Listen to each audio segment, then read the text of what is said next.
Welcome to the 16th episode of the Rain Race Podcast. Today we're going to be speculating on the future of IndyCar's schedule and driver lineups.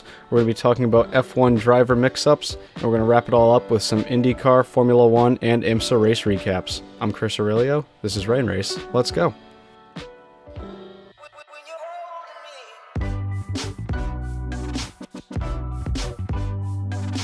Episode 16 of the Rain Race Podcast here for the first time back for a regular episode in 2 or 3 weeks. It's been a while. Kyle and I have been busy, and hopefully.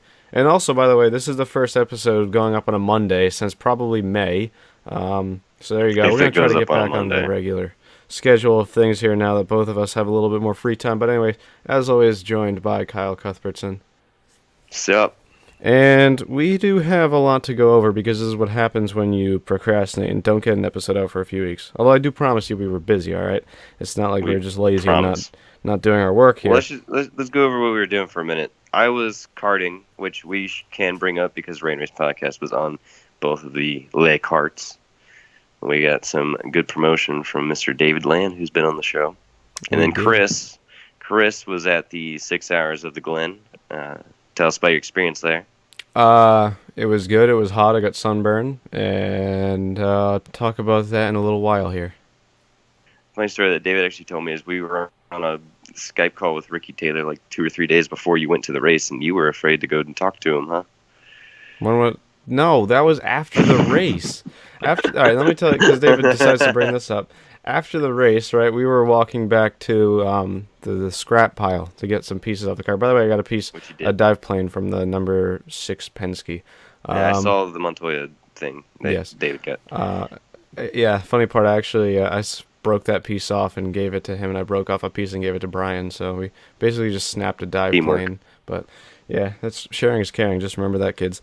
Anyway, so we were walking back to that after the race. And kind of just walking up and down, just like checking the trash bins and everything while we were doing it. And I saw Ricky Taylor. He was over there just talking to a fan. And I'd already talked to him earlier. I was like, hey, podcast, you remember all? He's like, oh, yeah, you remembered us, which was nice, I guess. I mean, it's only a couple days after he recorded. But just talked to him about that. And then, anyway, after the race, walked, and he was talking to a fan, and David's like, you should go talk to him some more. You didn't really get to talk to him a lot earlier. And I was like, hey, he's already talking to a guy. I'm not going to go over there and interrupt. And that was that. We just kept checking trash bins. But it's not like I was purposely, shy or I was trying to avoid him. That's just the story. He was already talking to a fan, and I didn't want to go over there and just kind of barge in. And Chris is lame, unlike us when we go to races, and he didn't get any interviews, so we're sorry. Yeah, well, I am sorry. I mean, the only real opportunity was during the autograph session, and we were kind of running around, had our hands full there. So I apologize, all right? If I get to spend an entire month at a racetrack, then maybe I would. And then a good bit of news of, going to races and stuff. I will be at, hopefully, there's a 75% chance that I'll be at the Mid-Ohio Test Day on the 17th. So it'll just be me there, not a lot of people around. So hopefully I can get some chats with some drivers and get some interviews. Right, so should that happen, it wouldn't show up in next week's episode. It would show up in 2 weeks. But yeah, we'll try to get some of those out for you. Check our Twitter. I'm already going to plug that at Rain Race Podcast, and we'll keep you updated there. Shall we get into the news, though, right? Try to keep this short and concise. We have a segment about IMSA prototypes. We're going to be getting to that next week. When we get at least Kevin Rollins in the call, hopefully we'll get David Land as well, and we can talk about that because just having us two talk about it, it's a pretty opinion-based topic, so the more the merrier when it comes to that. But I've already heard Kevin and David debate it, and it's going to be an interesting one. You don't want to miss it. Yeah, but really the only proper news we have for this week's episode is that IndyCar will not be returning to Phoenix International Raceway. I'm sorry, ISM Raceway. Oh boy. 2019. This news came out around a week ago. Already some speculation going on what race could replace it. We've seen that IndyCar was in contact with Homestead Miami Speedway, and Richmond International Raceway could also be in the picture for a return. So, Kyle, resident IndyCar expert, what are your opinions, first off, on Phoenix not coming back to the schedule, considering it's only been on for, 3 seasons? It's definitely something that we could all see coming, the attendance and the racing. But you definitely never want to see a race go on a schedule in a 16 race schedule. But the fact that it wasn't ISM, that's the right name of the track, but the fact that ISC were able to say, hey, let's get rid of Phoenix, but let's work on another one of our racetracks and see if we can get something there. I think Richmond would attract a big crowd like it did back in when they had it. And it could also put on a good show, as we saw in Iowa. The short oval stuff is pretty interesting when they do it right. I think Homestead at night would be a good before Indy race, like it used to be also. What other tracks were they saying? They were saying like New Hampshire. The fans are going to say Auto Club. It's not going to happen unless it's a night race in the fall and it's the finale. People have been saying Michigan, but I think Michigan is a total speculation and there's no truth to that at all either. So it's good to see ISC saying, hey, let's get a race to replace it on one of our tracks. I'd say if I had to pinpoint one at the moment, and yes, we do speculate quite a bit on this podcast, but if I had to pinpoint one that'd be the most likely right now, I'd say it's Homestead, because they're the ones who have actually come out and said they were in talks with IndyCar. So just talking about that a little bit here, because Homestead would actually be an interesting race, I think, because first off, it's very banked, right? It's I can't know, is it more or less banked than Texas? More, I want to say. Yeah, but it is also not as wide. It's not as wide, yes, but they'd be pretty close to flat out, if not flat out there. So it all depends on how they do the aero in 2019. If they change anything on the front wing, then we could probably be wide, flat out. But I don't know. It is interesting because the way they changed the aero in the road course, well, the oval cars, my bad. We have so little aero that I think they might have to crack the throttle, and it probably, I don't know, wouldn't be the pack race I think a lot of people think. I don't think it'd be a pack race. I just think I don't know. It's really hard to know because they haven't been there since the Aero 5 days. But I think, well, first off, it'd be a very high-speed track. It'd be up there with tracks like Texas and Pocono. It wouldn't be quite as high as those, but It would definitely be the fourth fastest track on the IndyCar schedule it came on.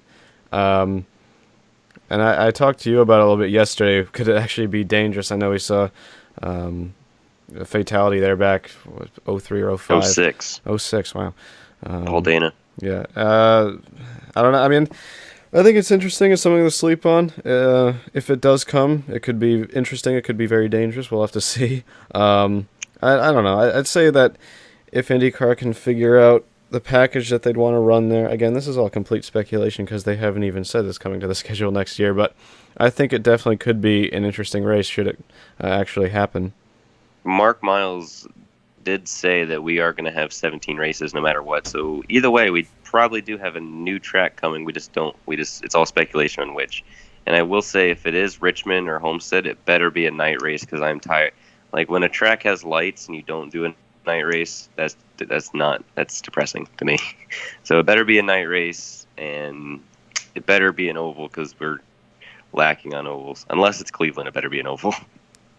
Well, speaking on night races quickly here, actually Iowa coming back as a night race next season. Not confirmed, but basically they said, yeah, we should talk about this again. All right, so if Iowa does become a night race again, I think that's a step in the right direction.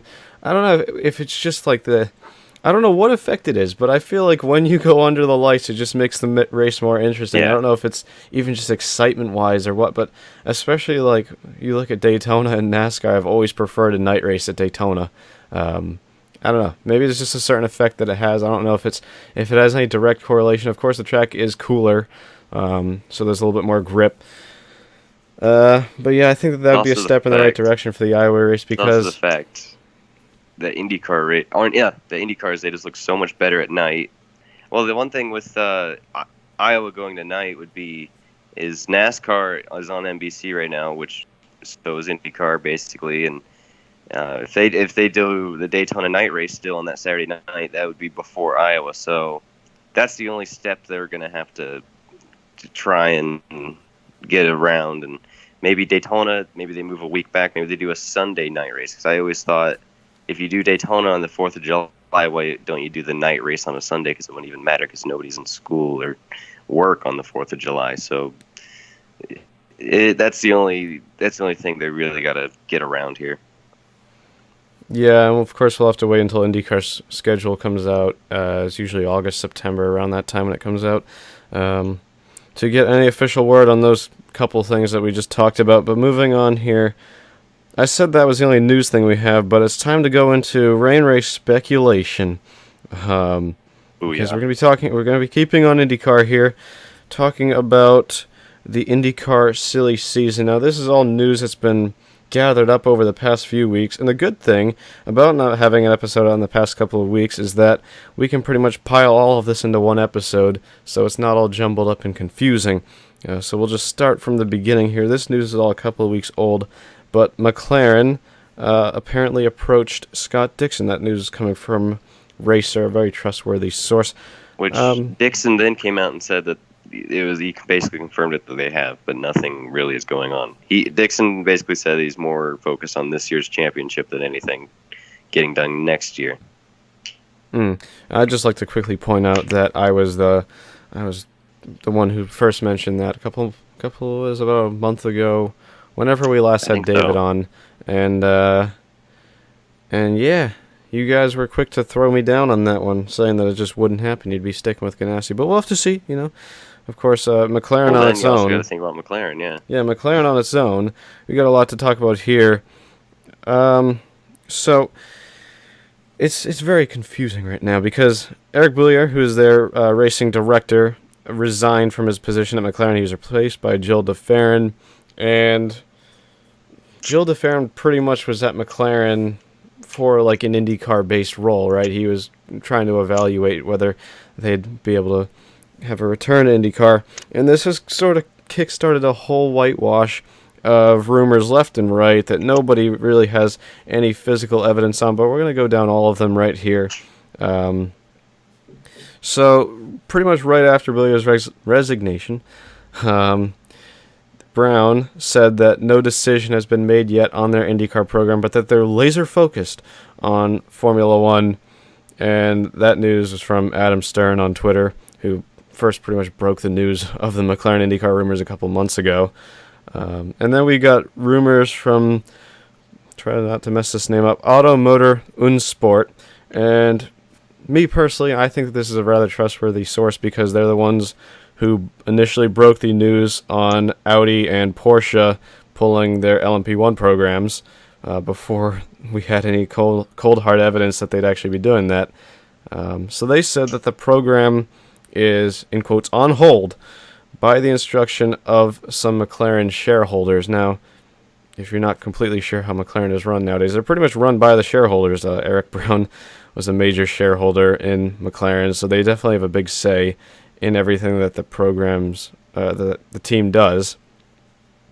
And then we got more news from Mark Miles and Zach Brown saying that they talked over the Iowa weekend and that the rumors that they have completely axed the 2019 IndyCar program are untrue. They're still saying that there's no definite decision on a full-time IndyCar program. So, a lot of back and forth sort of finger pointing going on here. Kyle, what would you say, sort of dissecting this a little bit, on what you think we could see next season? Well, I think we basically could have predicted all this back and forth.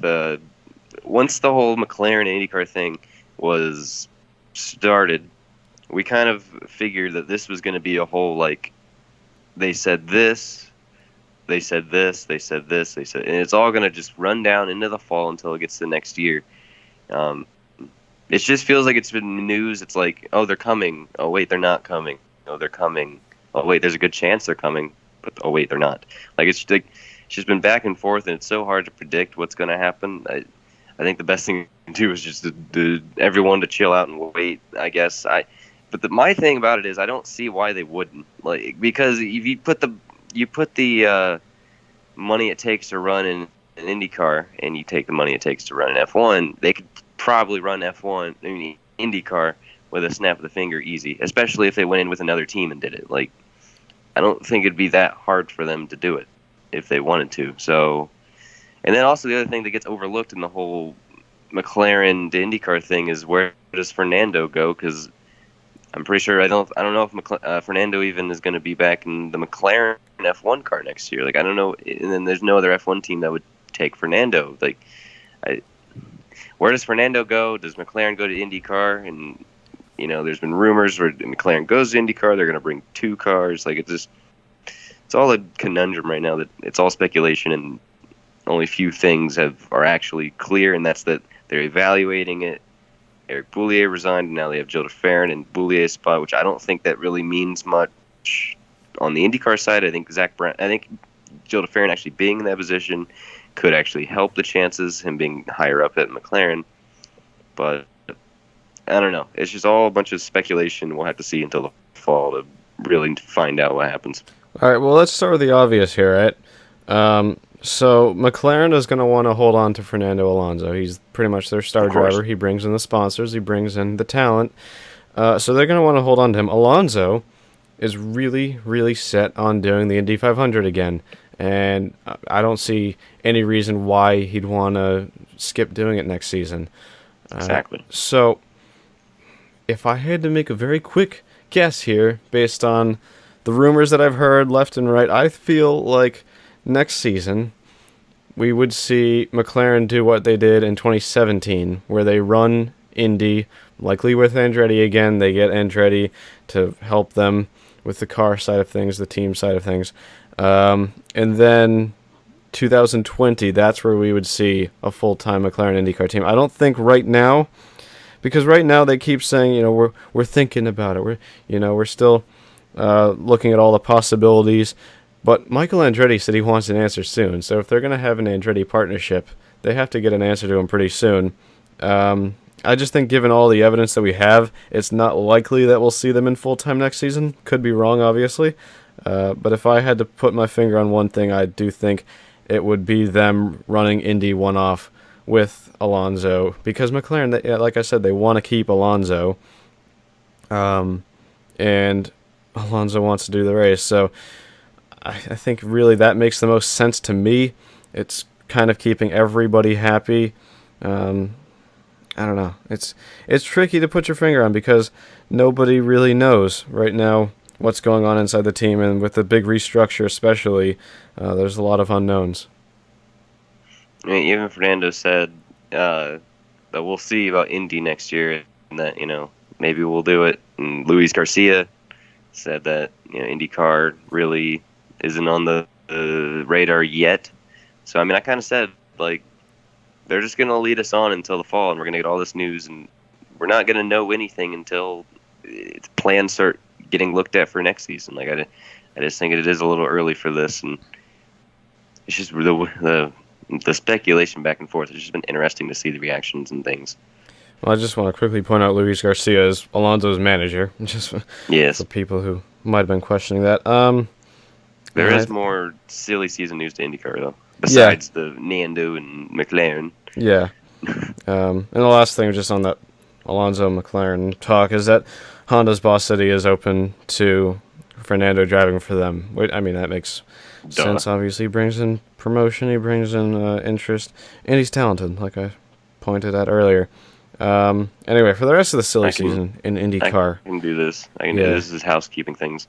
So basically, just the little housekeeping things in the silly season is Tony Kanaan and Matthias Leist, they're going to be confirmed for 2019. So for once, AJ Foyt is going to have 2 confirmed drivers for next year in the mid-season.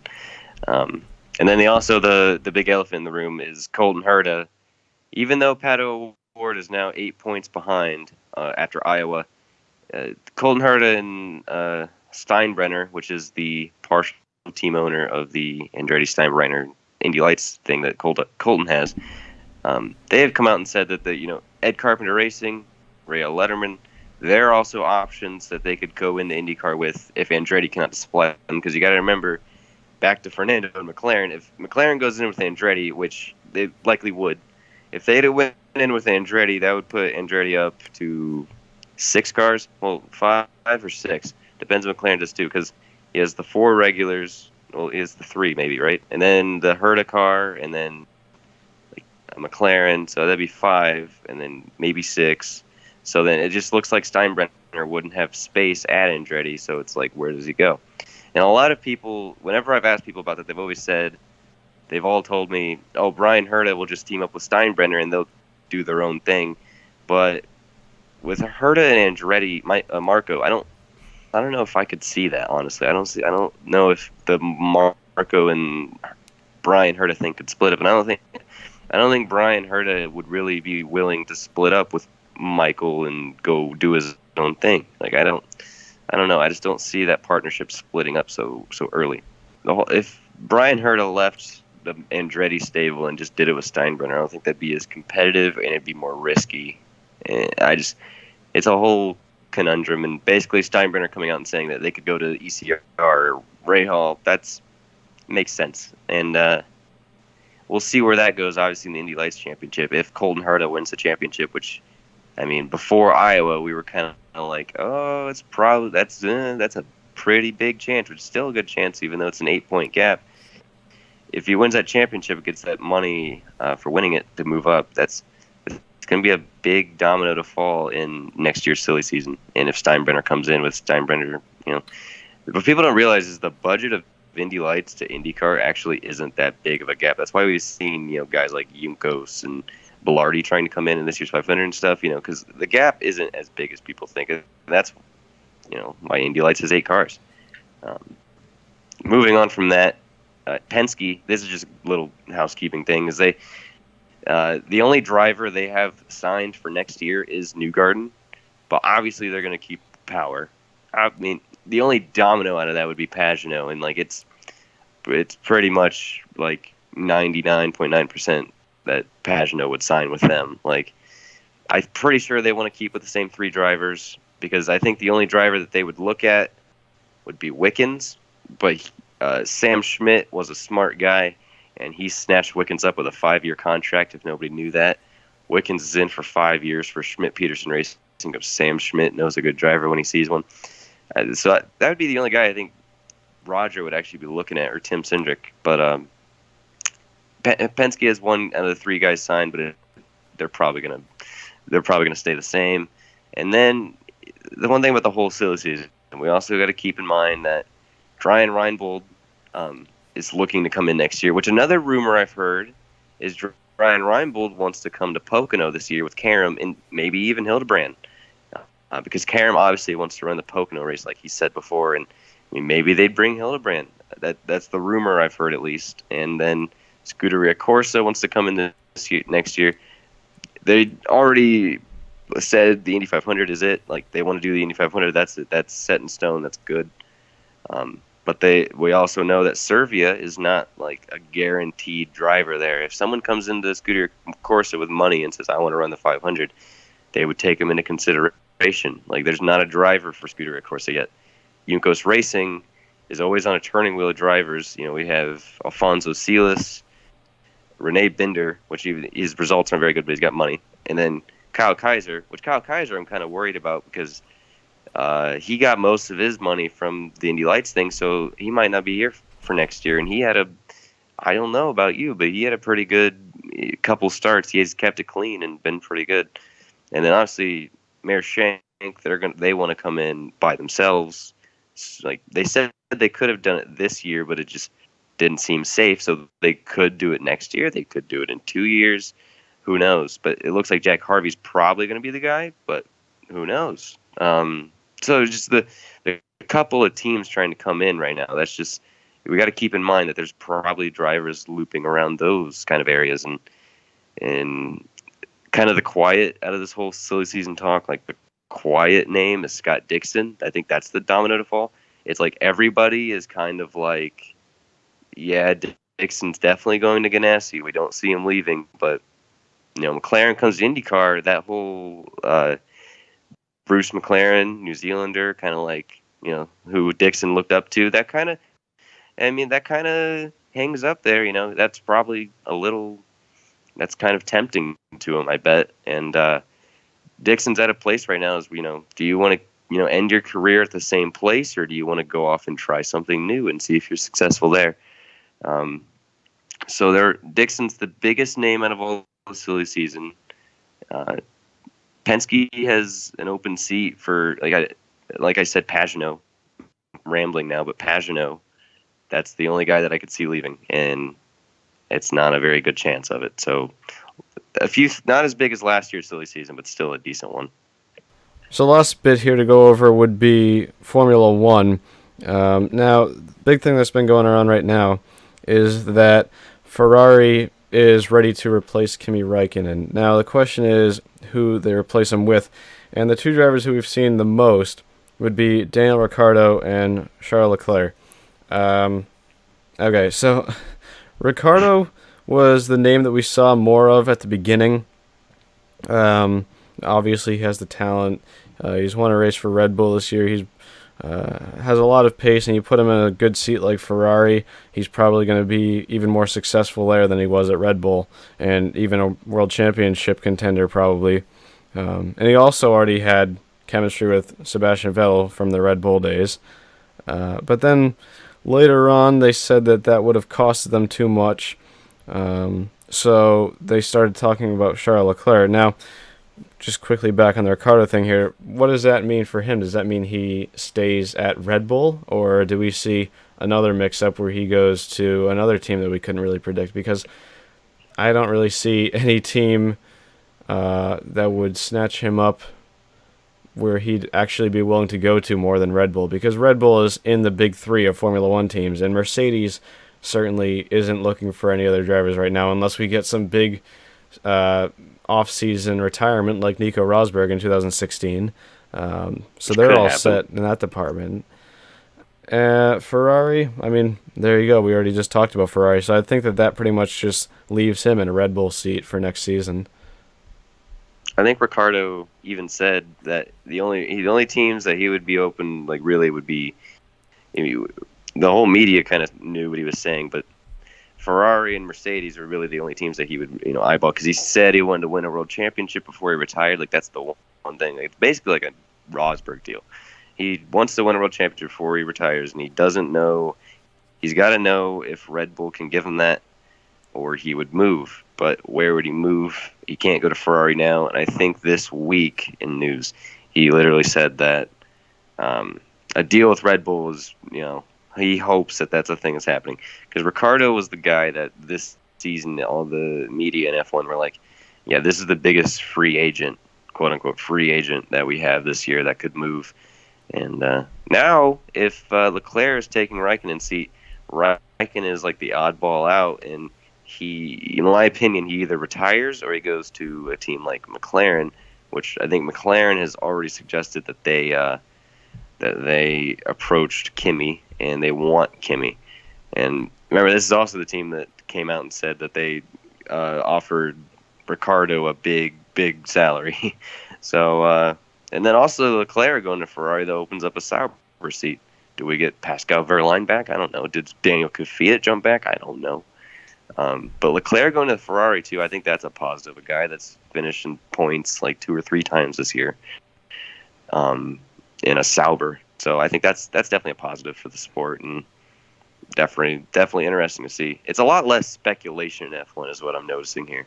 Just jumping in here, the thing about Leclerc is that he might not be as talented as Ricciardo right now, but he has a lot more potential. He's a lot younger, so he has a lot more time to develop. And if he brought the pace that we're already seeing from him this season over to Ferrari, I mean, he could definitely get some good runs in next season, and just add that onto the development he gets over the next couple of years.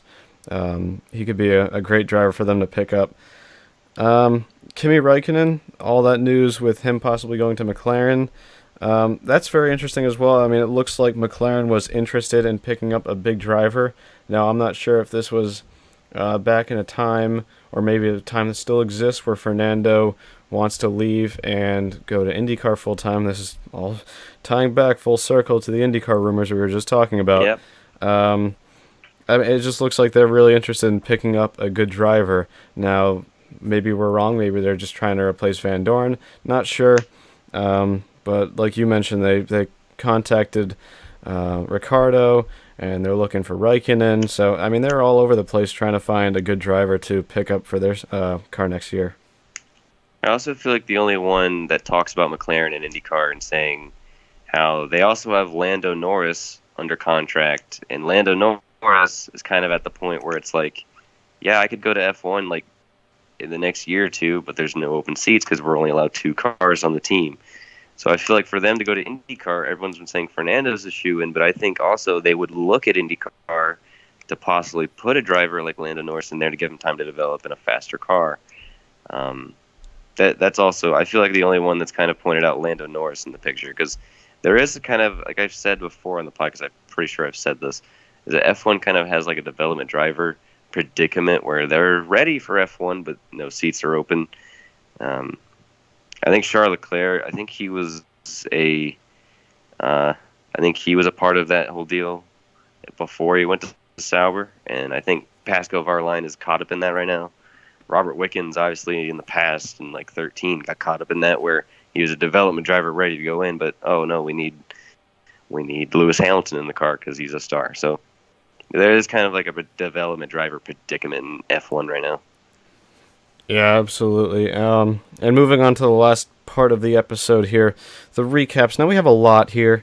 A lot. Because we missed a couple of weeks. So to compensate for that, I'm going to try to keep at least my end a little bit short and concise. Hopefully, Kyle, you can do the same with the IndyCar portion. In fact, let's start off with IndyCar here. A couple of weeks ago, they hit this the road course of Road America, one of the best tracks of the season, in my opinion. So starting off here, I mean, you can pretty much take the reins on the IndyCar side here. So starting off with Road America. Road America was not really the race that I thought it would be, but it was still a good race. It felt like one of those classics. There wasn't like a bunch of BS, stuff going on. It was just a pretty fair race. And now how Newgarden dominated basically the entire race, like that's basically what you need to know, is Newgarden dominated the entire thing. But at the same time, he didn't dominate because the top 4 were at least separated by 2 or 3 seconds. Basically the whole time it felt like.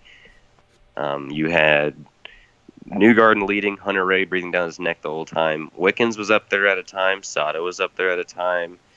Rossi was up there before that mess that I'll talk about later came in. Rahal jumped up there a little bit. Trying to think of more drivers that were up there. Pretty sure Bourdais. Bourdais had an issue. My bad. But Dixon finished. He finished 3rd or something like that. I think because he definitely capitalized on a bad day, and then on Newgarden winning, I should say, and then got a points gap. But basically, the highlights of the race were when if you don't know about this already, then you need to listen. Rossi had 2 altercations in this race. In the beginning of the race, he kind of put out Robert Wickens, which is what people have been saying are kind of like the one where they felt like he should have had a penalty. If you know turn 6 at Road America going up the hill over the Corvette, under the Corvette bridge, basically Rossi was on the inside and Wickens was on the outside, and Rossi came through the exit of the corner, basically gave him no room and put him off track. People said that should have probably been either a warning or a penalty, and they gave him no action. But then we go later to the race, going into turn 5, which is the most popular corner of passing at Road America, before that Corvette bridge section from the last incident. Sato tried to pass on the outside of Rossi because Rossi went defensive. He made the pass happen out of 5, and then going into 6, Rossi stuck it back up the inside. Basically, Sato had him cleared for a moment, and then Rossi came back on the inside. And opinions vary on this incident, but how I saw it was Sato completed his pass, and then Rossi tried to come back in that corner, came in too hot, hit Sato off track, and Sato eventually lost 2 spots, and they gave him no action for it. Now, Chris, I don't know if your opinions vary on this accident, but a lot of people I've talked to agree with me. I've talked to Rossi's pit crew, the pit crew chief. He is the chief of the pit crew, and the pit crew chief is the chief of the pit crew. You heard it here first. Yes. But in NASCAR you have a crew chief and whatever. Anyways, I even talked to them, and they were all defending Rossi, of course. And I'm a Rahal fan. I got to defend Sato. But I definitely think Rossi was a little aggressive. A lot of people were angry with Rossi, just like after St. Pete, they were angry with Rossi. So Rossi definitely had some antics in Road America. And Chris, what are your thoughts on that? Well, I was just about to say Rossi, it seems like he's either gaining a lot of people who love him for these things or he's gaining a lot of people who hate him.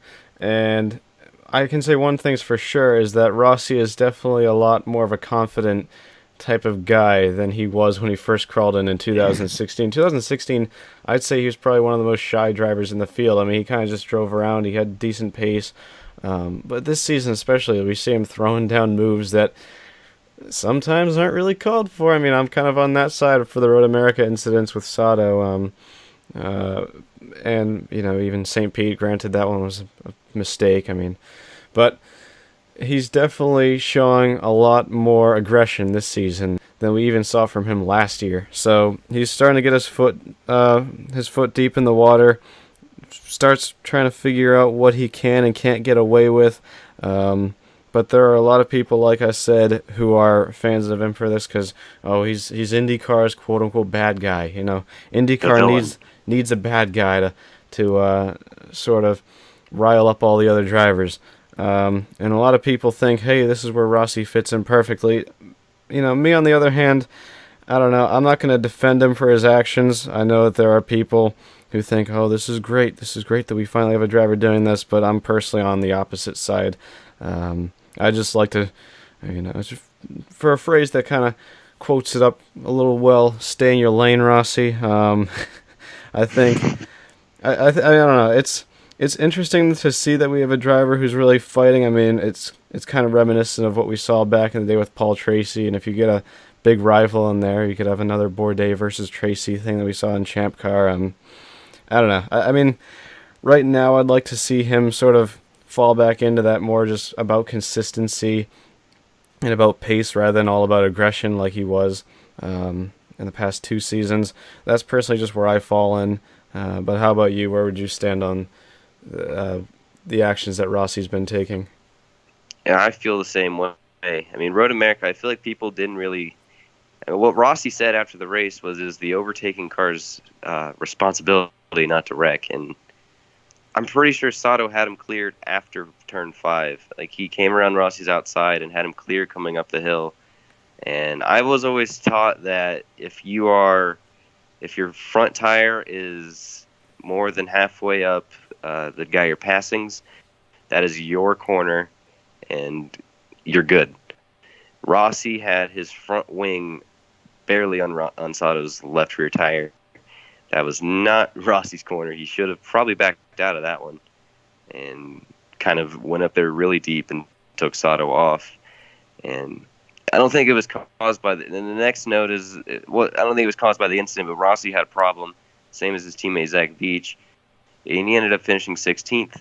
So he went from going from a podium to 16th. And whether that was because of the run-in or not, I don't know.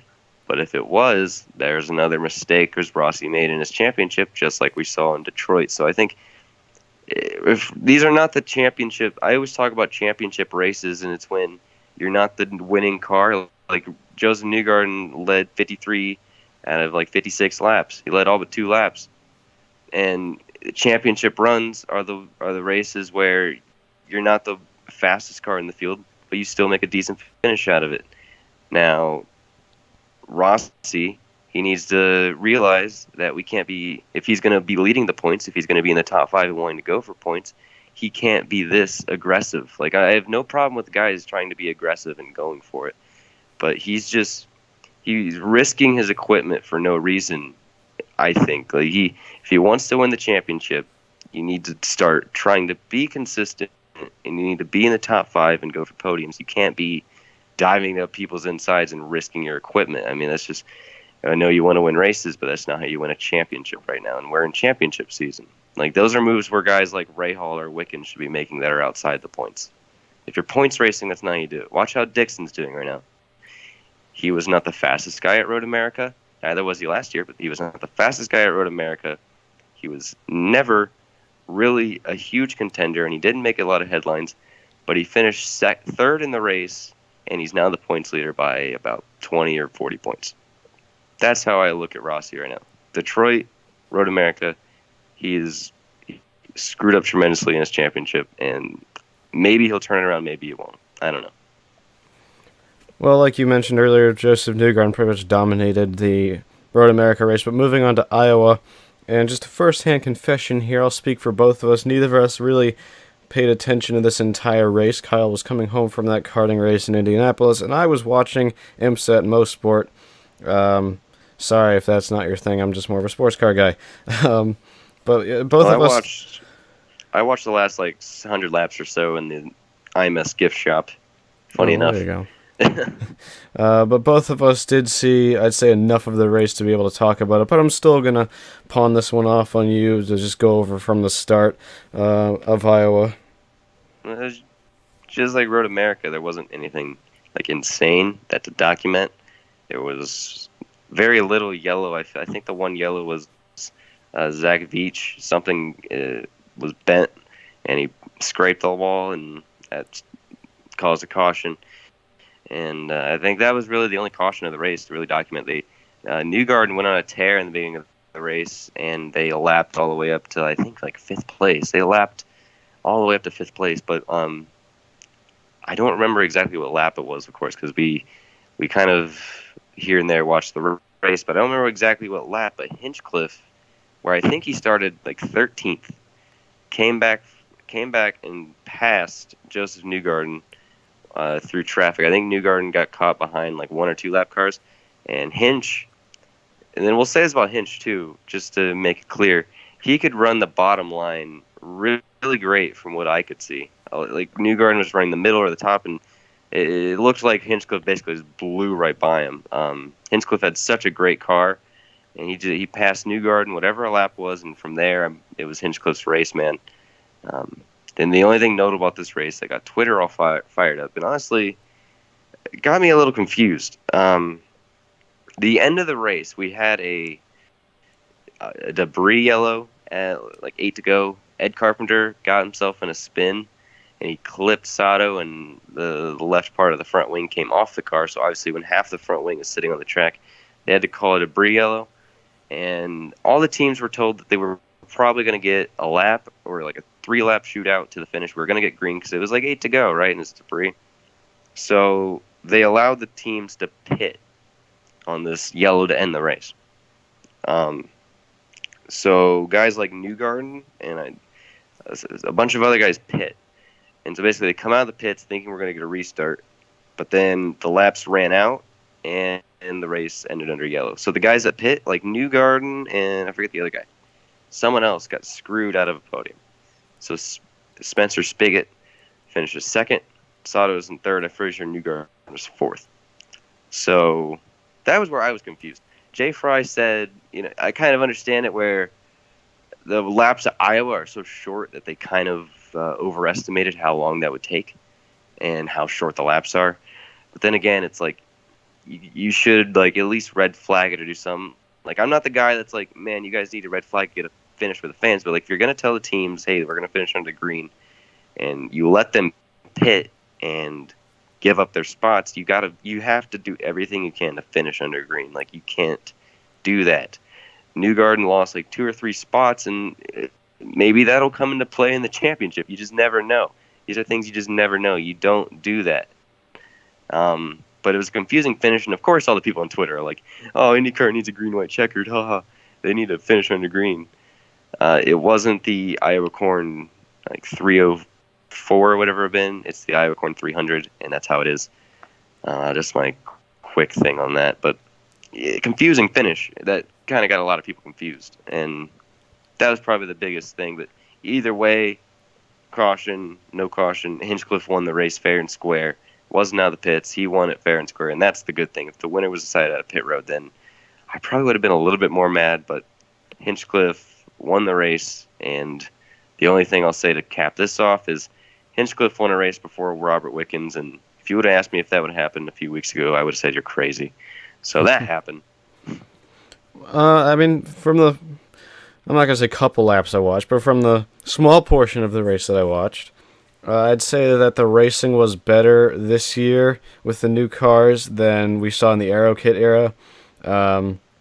I just overall saw more battles in the midfield. Up front, unfortunately, there wasn't a ton. That was more just kind of a traffic game and a strategy game. As But in the middle of the oval pack, races are. yeah, well, in the middle of the pack, we did see some battles, and I thought that was good to see a little bit more of a return to what we saw back with the original DW12 package when it was a night race. And if they do end up going to a night race next year, that should increase the action a little bit more as well with the cooler track temperatures and slightly more grip.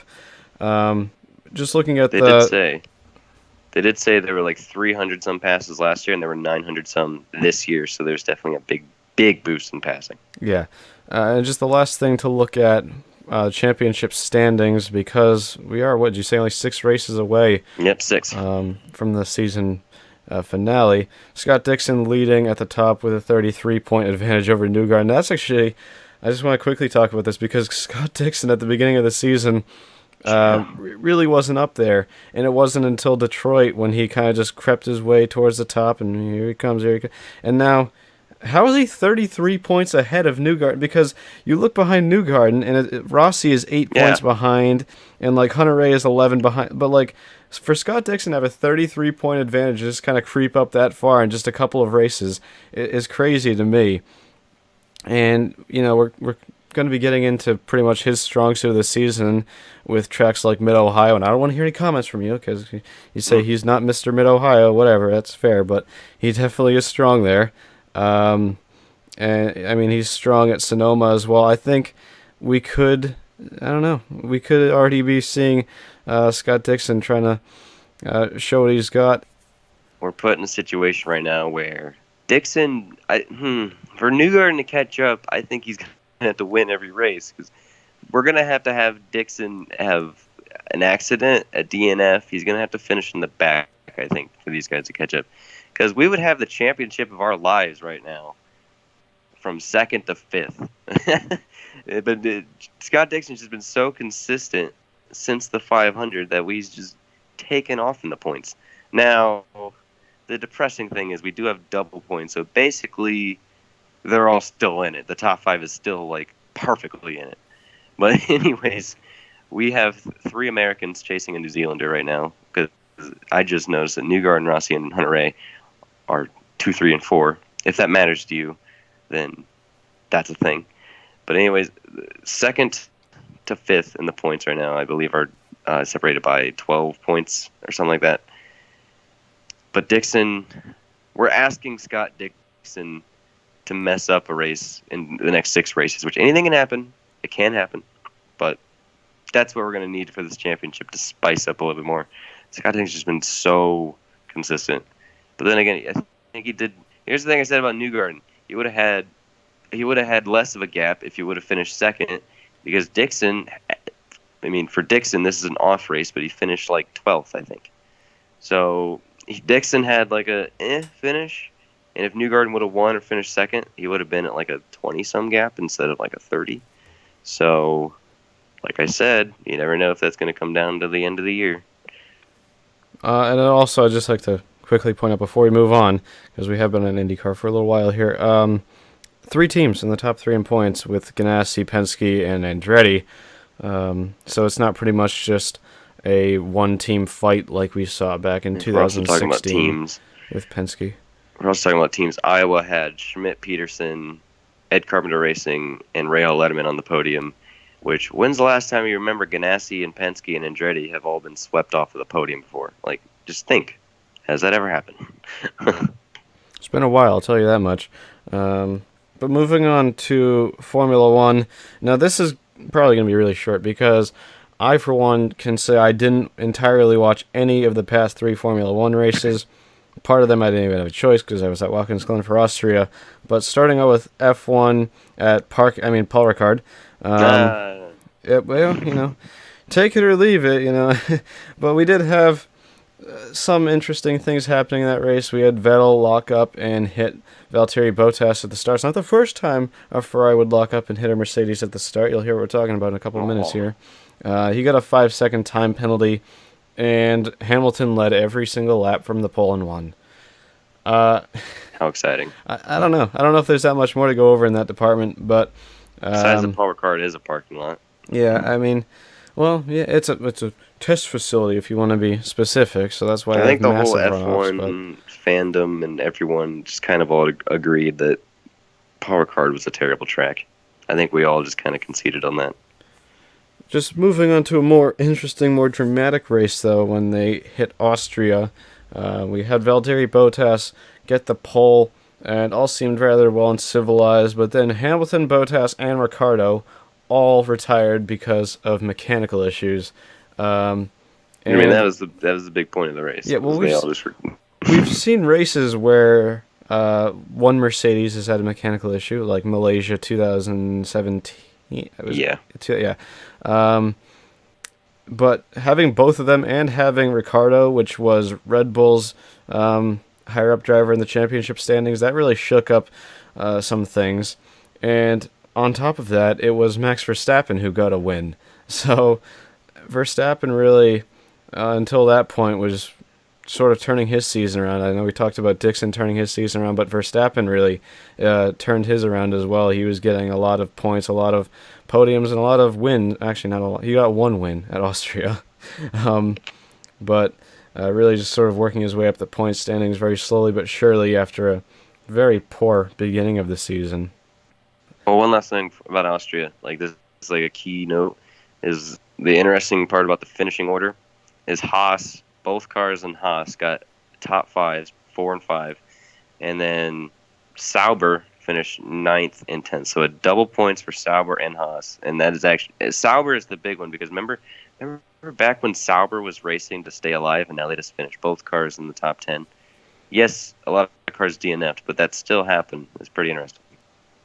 Yeah, well, they sort of just reformed that team. Can't really say the same for Williams. In fact, they kind of had the opposite. But an F1 at Silverstone, the last one to go over here. And just knocked my wheel. Pole position for homeboy Lewis Hamilton. Didn't really get off to a great start for him because we talk about Ferraris hitting Mercedes at the starts of races. Well, this time it was Kimi Räikkönen who hit Hamilton. Now I just want to talk about this quickly. A lot of people talking about this after the race and pretty much while the race was going on. You think that was intentional? No. They went into the corner. Raikkonen had the right to be there, and all he did was he locked up the right front a little bit and hit Hamilton. Like, that's all that happened. It was just a simple mistake, and if an F1 driver makes a mistake, it had to have been on purpose. Like, no, these drivers still make mistakes, and it wasn't that big of a deal until I think Hamilton made it a big deal. Well, you're not going to get an argument out of here on this one because I agree with you. I think that it's very easy when Hamilton and Vettel are in such a close championship fight. It's easy to point fingers. But that just seemed like a racing error, although he did get a 10-second penalty for avoidable contact. Yeah, and he still came back from it. And Hamilton and Raikkonen still finished second and third, so I don't know why people are complaining. And then if Hamilton wants to say that's what screwed his race, Hamilton was right behind Vettel when Vettel was trying to catch Bottas. So if you wanted to pass Vettel and you wanted to win the race, then you could have still. That did not ruin your race. There was no reason to really complain about it. Well, yeah, Hamilton caught back up through a couple of safety cars, and that's how he found his way back fighting with Vettel at the finish. There was a lot of safety cars. Yeah. But yeah, Raikkonen got a 10-second penalty for that avoidable contact. I know you were talking about how that wasn't fair because it was avoidable contact. He shouldn't have gotten it. I don't know. I mean, Vettel had a similar situation at Paul Ricard. Got 5 seconds, so a little bit of inconsistency. I don't know how the FIA governs penalties like that, but it's just a little bit of inconsistency on the surface. But it was Sebastian Vettel who really put in a great drive at the end to pull away after the final safety car. He picked up, I don't even know what number win that was of the season, but it's quite a few, and pushing him further into the championship lead in the Formula One standings. My only thing about the penalties, this goes around for IndyCar and F1, is what happened to warnings? Why did warnings go away?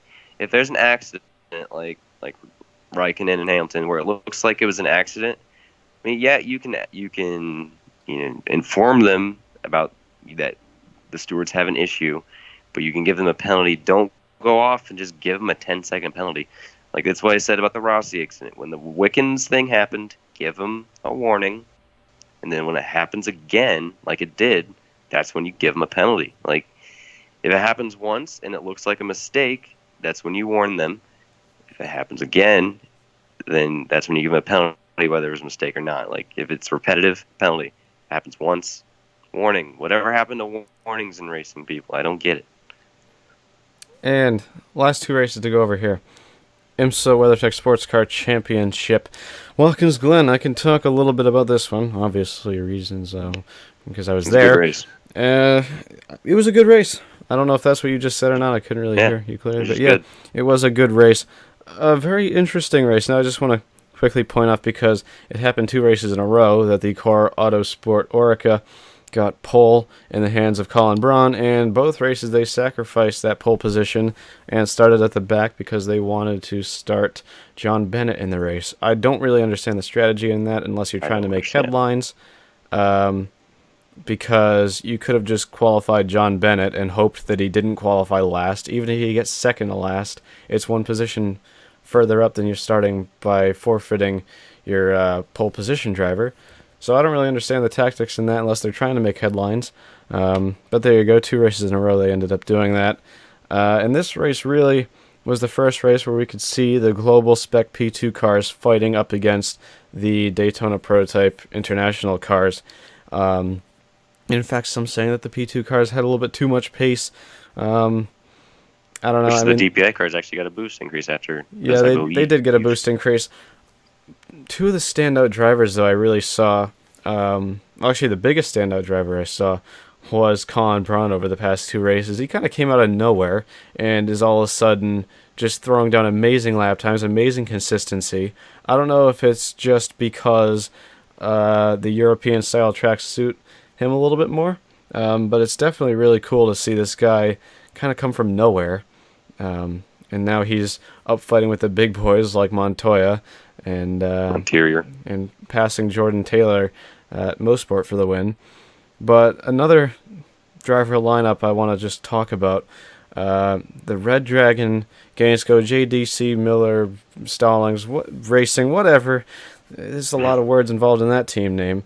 But they picked up the win at Watkins Glen, and I just want to point out that they are an all-silver rated driver lineup, going up against team lineups with pretty much all platinum drivers from Penske and Wayne Taylor Racing. In fact, Ranger Van de Zenner might be gold, so I'm not can't remember, but he's either gold or platinum. I don't know, but either way, to see an all-silver driver lineup going up against these big boys and winning was really something.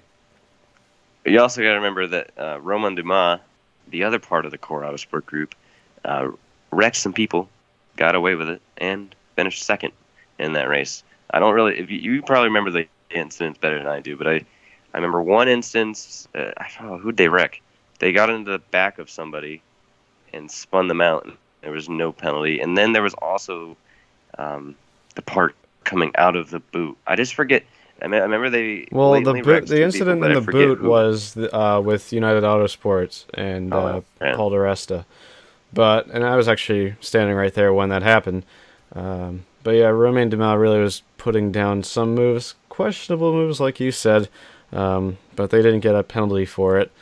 There were some drivers on Twitter kind of letting off steam about that one. And as you say, United Autosports too, just a shout out to them for leading laps and being a contender in the beginning, no matter what happened. They actually started on pole at the beginning because Core Autosport sacrificed the pole. Colin, because he sacrificed. But talking about teams who got penalized, or he was talking about teams who didn't get penalized, but teams who did get penalized, Land Motorsport, again, they pretty much are only racing the North American Endurance Championship rounds. But Daytona, obviously, they got that penalty that cost them the race when they had, like a lap something lead. And now, again, at Watkins Glen, they got a penalty for, I can't even remember what it was for, servicing the car under a closed pit, that's right. Yeah. And then eventually they just kept going on, didn't serve the penalty, and they just continually kept getting more and more drive-throughs for not serving it within 3 laps, and then eventually they just made the decision to park the car. And I don't know if we'll be seeing any more from them in Petit Le Mans. I mean, I saw the drivers after the race, and I saw the team, and they were in the debrief, and they looked more upset than angry.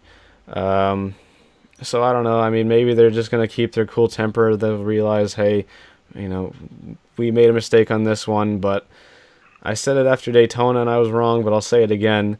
I won't be surprised if we don't see them show up for Petit Le Mans in October. Agreed. Canadian Tire Motorsport Park was the next round, and that race, like you mentioned, we saw the DPI cars getting a slight boost. We saw Corvette getting a slight BOP break.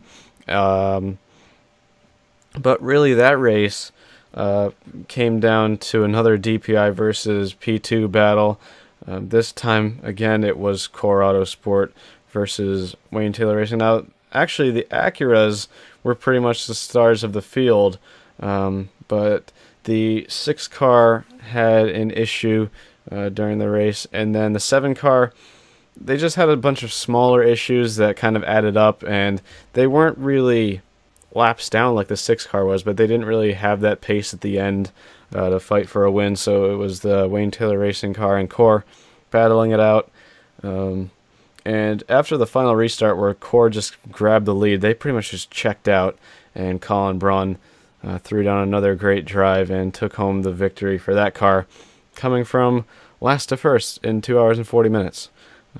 So great effort by that team, although we'll have to see whether or not we see another BOP adjustment after Mosport, because personally, if I was in charge, I think that the Acura and the P2 cars are pretty much on the same level, but I think that Mazda and Cadillac need a slight break because these tracks really don't seem to be suiting them that well, although we do have tracks like Road America coming up, where the Cadillac should be a little bit better because it's more 90-degree turns than long sweeping turns.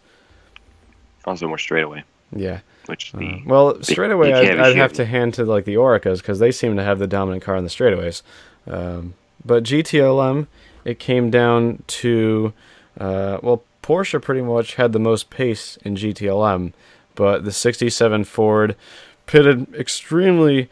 They got extremely lucky with their last pit stop and pit right before the pits closed, and that pretty much gave them the advantage. And IMSA, I noticed this at Watkins Glen, they're not that consistent with how they handle restarts. So sometimes they'll just bunch all the cars together. Sometimes they just won't even wait for all the cars to catch up, and they'll just throw it back green. And this time they didn't allow the GTLM cars to drive next to each other. They just had the GTD and GTLM cars all mixed in, and that's when they restarted. So that pretty much just handed the end of the race to the 67 Ford because the Corvettes and Porsches got stuck in some traffic. And the very last thing I want to go over in GTD, Magnus Racing is finally finding some pace. Andy Lally was putting down some great battles during that race, especially with Catherine Legg in the Acura, and they got their first podium since, I want to say, 2016. I don't think they've gotten a podium at all during the 2018 season. Of course, 2017 they didn't run in IMSA.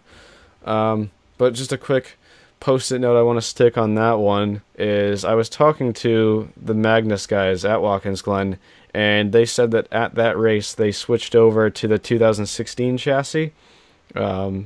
Before Watkins Glen, they were running their alternate chassis from Pirelli last year. And they said that the drivers, for whatever reason, they could put the exact same setup on, but the drivers didn't really like last year's chassis that much, so they just prefer the 2016 car. So they took that car out, dusted it off a little bit, put the correct setups on for the past 2 races, and they really found a lot more pace. And I wouldn't be surprised if we can see them picking up some wins later in the season. Especially at Lime Rock, where they won it in, I believe, 16, right? Yep. Which you will be at Lime Rock, which is interesting. Yes, I will. Hopefully. And then going down to points now. Points are ridiculously interesting right now. The 30 Action Express takes up 1-2 right now, and the 31 car has 198 points. The 5, 197. It's a 1-point gap for first and second, and then going all the way down to seventh with the JDC Miller car, the 99.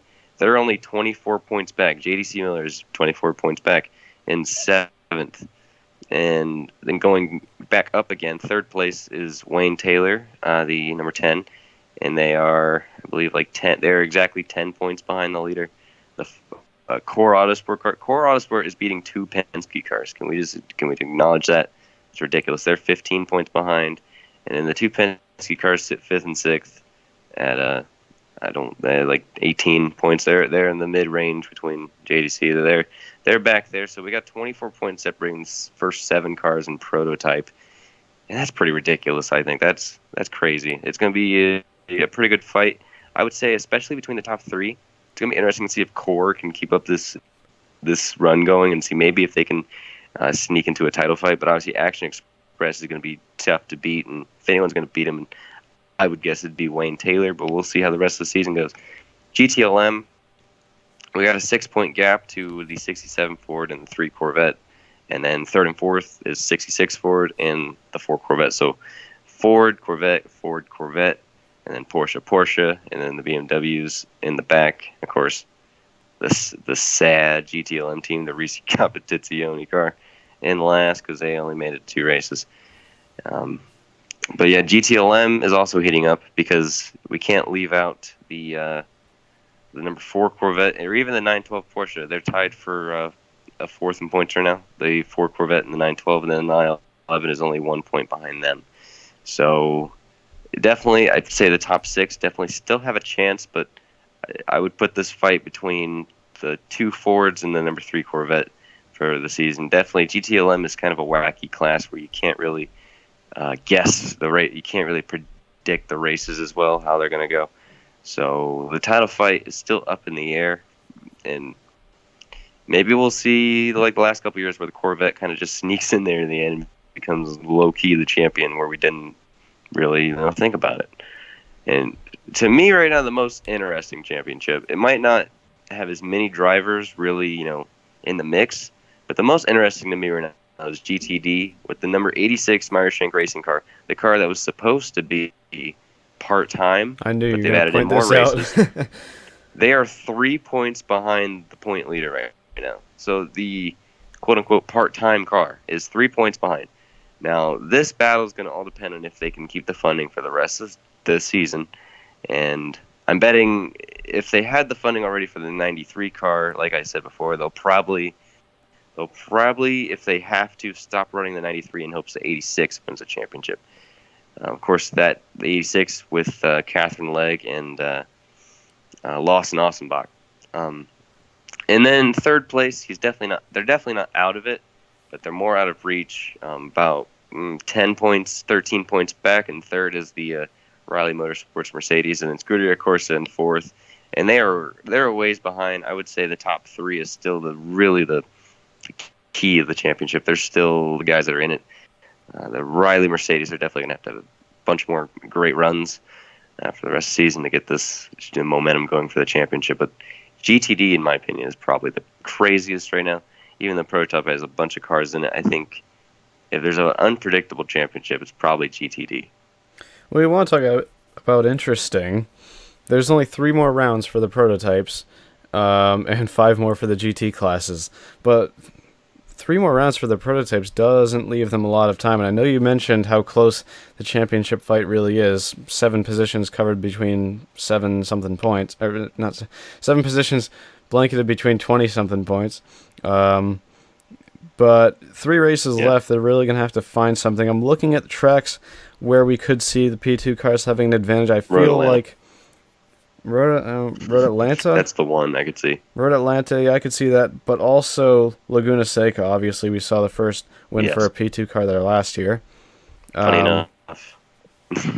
But it was Spirit of Daytona. It's going to come down to what Action Express does, because right now they're leading out the championship in both respects with both cars. So I think we're going to have to see some sort of mistake from them, because you'll always count on finding them up front. They always seem, unless they have any big mistakes, they always seem to find their way up front.